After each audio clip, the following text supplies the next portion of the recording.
Ooh.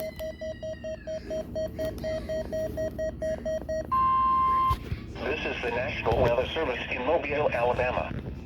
The preceding signal was a test of the NOAA weather radio warning alarm device for stations KEC61 Mobile, KEC86 Milton, WWF55 Jackson, KIH59 Dillinger, WNG646 Brigham, WNG640 Leakesville, and WNG607 Greenville.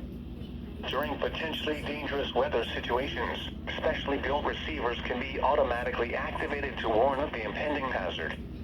Tests of the signal and your receiver's performance are normally conducted by the National Weather Service between 9 and 10 a.m. and between 6 and 8 p.m. each Wednesday. If there is a threat of or existing severe weather within the area Wednesday, the test will be postponed until the next available good weather day. Reception of this broadcast, and especially the warning alarm, will vary at any given location. This variability, which is normally more noticeable at greater distances from the transmitter, can occur even if you are using a good quality receiver, which is in good working order.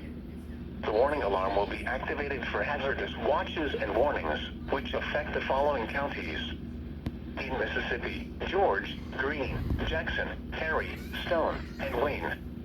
In Alabama, Baldwin, Butler, Choctaw, Clark, Coffee, Conecuh, Covington, Crenshaw, Escambia, Geneva, Lowndes, Mobile, Monroe, Pike, Washington, and Wilcox. And in the Florida Panhandle, Escambia, Okaloosa, Santa Rosa, and Walton.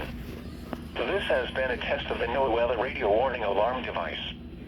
We now return you to our normal program.